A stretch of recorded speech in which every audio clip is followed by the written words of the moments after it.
ਦੁਨੀਆ ਭਰ ਵਿੱਚ ਵਸਦੇ 25 ਕਰੋੜ ਤੋਂ ਵੱਧ ਪੰਜਾਬੀਆਂ ਦੇ ਦਿਲ ਦੀ ਧੜਕਣ ਭੁਲੇਖਾ ਟੀਵੀ। ਤੁਹਾਡਾ ਮਨਪਸੰਦ ਭੁਲੇਖਾ ਟੀਵੀ ਜੋ ਭੁਲੇਖਾ ਨਹੀਂ ਪਾਉਂਦਾ, ਰਾਹ ਪਾਉਂਦਾ ਹੈ। ਤੇ ਉਸੇ ਭੁਲੇਖਾ ਟੀਵੀ ਦੇ ਪ੍ਰੋਗਰਾਮ ਗੱਲਬਾਤ ਦੇ ਨਾਲ ਹਾਜ਼ਰ ਤੁਹਾਡੀ ਸੇਵਾ ਵਿੱਚ ਤੁਹਾਡਾ ਸੇਵਕ। ਕੱਲ ਦੀ ਗੱਲ ਹੈ, ਮੇਰੇ ਖਿਆਲ ਕੋਈ ਸ਼ਾਮ ਦਾ ਟਾਈਮ ਹੋਣਾ। ਮੈਂ ਅਨਾਰਕਲੀ ਚੌਂਕ, ਜਿੱਥੇ ਨਹੀਂ ਉਹ ਇੱਕ ਮਨਾਰੀ ਮਸਜਿਦ, ਇਸ ਪਾਸੇ ਇੱਕ ਫਲੂਦੇ ਵਾਲੀ ਦੁਕਾਨ ਹੈ, ਉੱਥੋਂ ਫਲੂਦਾ ਖਾ ਕੇ ਨਿਕਲਿਆ।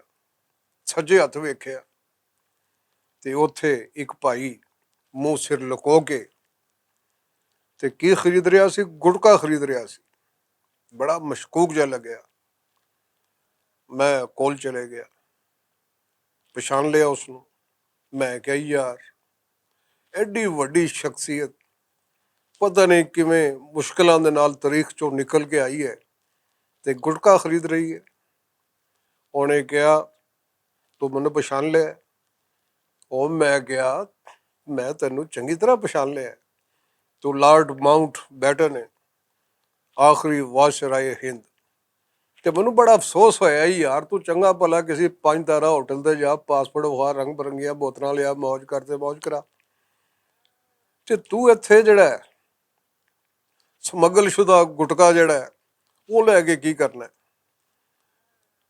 ਲਾਰਡ ਮਾਊਂਟ ਬੈਟਨ ਨੇ ਫਰਮਾਇਆ, ਕਹਿੰਦਾ ਯਾਰ ਗੱਲ ਇਹ ਹੈ, ਮੈਂ ਲੁੱਕ ਲਗਾ ਕੇ ਆਇਆ, ਟੂਰਿਸਟ ਦੇ ਭੇਸ ਵਿੱਚ ਆਇਆ, ਵੇਖਣ ਆਇਆ ਕਿ 1947 ਤੋਂ ਬਾਅਦ ਇੱਥੇ ਬਰੇ ਸਗੀਰ ਦੇ ਵਿੱਚ ਕੀ ਹੋਇਆ। ਤੇ ਮੈਂ ਆਪਣੀ ਪੋਜੀਸ਼ਨ, ਆਪਣੀ ਸ਼ਕਲ, ਆਪਣਾ ਬੁਥਾੜ, ਆਪਣੀ ਆਈਡੀ ਸ਼ੋਅ ਨਹੀਂ ਕਰ ਸਕਦਾ, ਕੰਨ ਸੰਨ ਵਿੱਚ ਰਹਿ ਰਿਹਾ ਵਾਂ।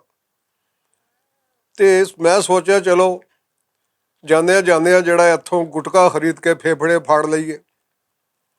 ਮੈਂ ਕਿਹਾ ਯਾਰ ਚਲੋ, ਇਹ ਵੀ ਤੋਹਫਾ ਹੀ ਸਮਝੋ, ਮੌਤ ਨੇੜੇ ਆ ਜਾਂਦੀ ਹੈ, ਛੇਤੀ ਆ ਜਾਂਦੀ ਹੈ। ਤੇ ਮੈਂ ਕਿਹਾ ਭਾਜੀ ਤੁਸੀਂ ਇੱਥੇ ਤਸ਼ਰੀਫ ਕਿਵੇਂ ਲਿਆਏ ਹੋ? ਤੇ ਆਖਰੀ viceroy Hind Lord Mount baton ਨੇ ਫਰਮਾਇਆ, ਕਹਿੰਦਾ ਯਾਰ, ਮੈਂ ਕਿਹਾ ਪਹਿਲਾਂ ਵੇਖ ਆਈਏ ਹੋ ਕੀ ਰਿਹਾ, ਫਿਰ ਸੋਚੀਏ ਕਿ ਕੀ ਹੋਣਾ ਸੀ, ਕੀ ਹੋ ਰਿਹਾ। ਮੈਂ ਕਿਹਾ ਸਾਨੂੰ ਇਹ ਬਰੀਕ ਬਰੀਕ ਜਿਹੀਆਂ ਗੱਲਾਂ ਸਮਝ ਨਹੀਂ ਆਉਂਦੀਆਂ, ਖੁੱਲ੍ਹਾ ਕੇ ਦੱਸੋ ਕਿ ਗੱਲ ਕੀ ਆ, ਰੌਲਾ ਕੀ ਆ। ਅਸੀਂ ਡਾਊਨ ਟਾਊਨ ਦੇ ਪ੍ਰਿੰਸ ਆ, ਸਾਡੇ ਵਰਗੀ ਅਕਲ ਜਿਹੜੀ ਹੈ ਉਹ ਸਾਡੇ ਕੋਲ ਹੀ ਹੈ। ਉਹਨੇ ਕਿਹਾ ਯਾਰ ਮੈਂ ਭਾਰਤ ਗਿਆ ਤੇ ਗਾਂਧੀ ਜੀ ਮਿਲ ਗਏ, ਤੇ ਗਾਂਧੀ ਜੀ ਨੇ ਮੈਨੂੰ ਵੇਖਿਆ, ਸੋਟੀ ਆਪਣੀ ਠਾ ਠਾ ਕਰਕੇ ਜਿਹੜੀ ਖੜਕਾਈ, ਆ ਬੱਕਰੀ ਦਾ ਦੁੱਧ ਪੀਤਾ, ਮੈਨੂੰ ਸੈਕਟਰੀ ਨੂੰ ਇਸ਼ਾਰਾ ਕੀਤਾ ਤੇ ਕਿ ਇਸ ਨੂੰ ਬਾਊ ਜੀ ਨੂੰ ਜਿਹੜਾ ਚਾਹ ਪਿਆਓ। ਤੇ ਗਾਂਧੀ ਜੀ ਨੇ ਫਰਮਾਇਆ, ਕੀ ਫਰਮਾਇਆ? ਉਹਨੇ ਕਿਹਾ ਵਾਇਸਰਾਏ ਸਾਹਿਬ, ਅਸੀਂ ਸਵਾਦ ਲੈ ਲਿਆ, ਲਈ ਜਾ ਰਹੇ ਹਾਂ, ਤੇ ਤੁਸੀਂ ਸਵਾਦ ਲੈ ਕੇ ਜਾ ਚੁੱਕੇ ਹੋ। ਯਾਨੀ ਤੁਸੀਂ ਸਵਾਦ ਲੈ ਲਿਆ ਤੇ ਅਸੀਂ ਸਵਾਦ ਲੈ ਰਹੇ ਹਾਂ। ਲਾਰਡ ਮਾਊਂਟ ਬੈਟਨ ਨੇ ਆਖਿਆ ਯਾਰ ਮੈਨੂੰ ਫਿਰ ਮਿਲ ਗਿਆ ਮੌਲਾਨਾ ਆਜ਼ਾਦ। ਮੈਂ ਕਿਹਾ ਹਾਂਜੀ ਭਾਜੀ, ਕੀ ਬਣ ਰਹੀ ਹੈ?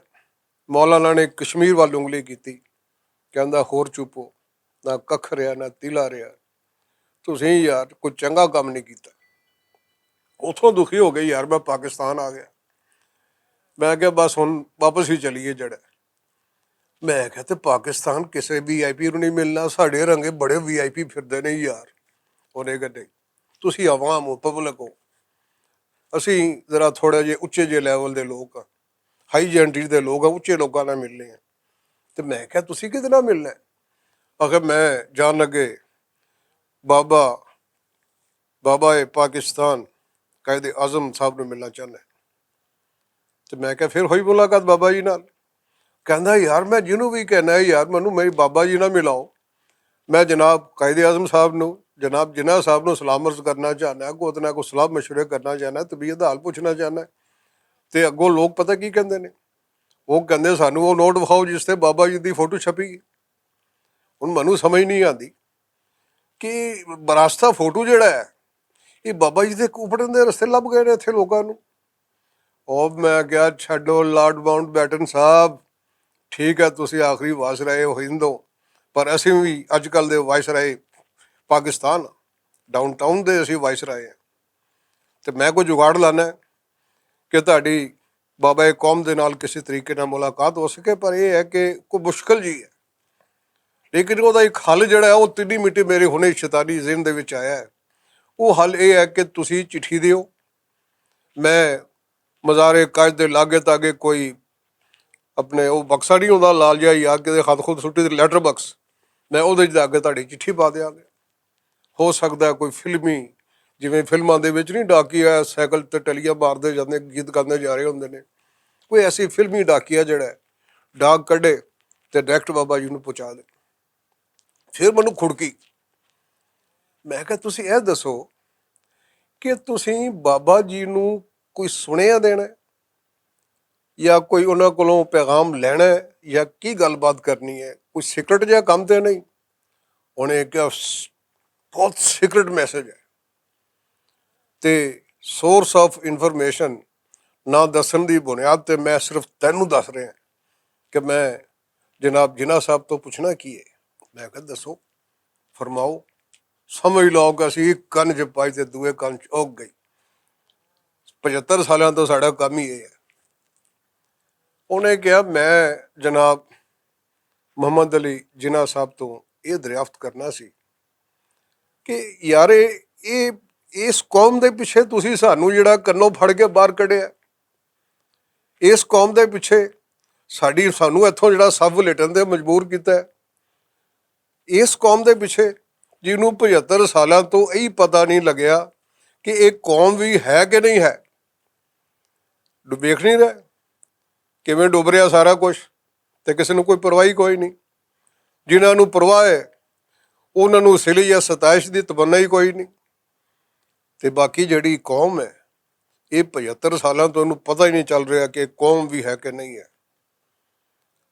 ਮੈਂ ਕਿਹਾ ਆਖਰੀ ਵਾਇਸਰਾਏ ਹਿੰਦ ਸਾਹਿਬ ਲਾਊਡ ਮਾਊਂਟ ਬੈਟਨ ਸਾਹਿਬ, ਤੁਸੀਂ ਇੰਜ ਕਰੋ, ਇਹਦਾ ਕੋਈ ਖੁਲਾਸਾ ਜਿਹਾ ਦੱਸ ਦਿਓ। ਇਹ ਤਾਂ ਬੜਾ ਕੋਈ ਤਵੀਲ ਦਾ ਕੋਈ ਮੈਸੇਜ ਲੱਗਦਾ। ਕਹਿੰਦਾ ਇੱਕ ਬਰੀਫ ਨਿੱਕਾ ਜਿਹਾ ਆਖਰੀ ਮੈਸੇਜ ਹੈ। ਮੈਂ ਕਿਹਾ ਉਹ ਕੀ? ਮੈਂ ਸਿਰਫ ਕਹਿੰਦਾ ਕਿ ਜਨਾਬ ਮੁਹੰਮਦ ਅਲੀ ਜਿਨ੍ਹਾਂ ਸਾਹਿਬ ਨੂੰ ਇਹ ਮੈਸੇਜ ਦੇਣਾ ਸੀ ਕਿ ਐਤਕੀ ਕਦੀ ਮੇਰੇ ਵਾਂਗੂ ਤਾਰੀਖ 'ਚੋਂ ਨਿਕਲ ਕੇ ਤੁਹਾਨੂੰ ਇੱਥੇ ਆਉਣਾ ਪਵੇ ਇਸ ਆਜ਼ਾਦ ਮੁਲਕ ਦੇ ਵਿੱਚ, ਤੇ ਪਤਾ ਕੀ ਕਰਿਆ ਜੇ? ਤੁਸੀਂ ਇੰਜ ਕਰਿਆ ਜੇ ਕਿ ਬਾਕੀ ਕੰਮ ਬਾਅਦ ਵਿੱਚ, ਪਹਿਲੋਂ ਇਹਨਾਂ ਦੀ ਛਤਰੌਲ। Okay, good bye, that's all.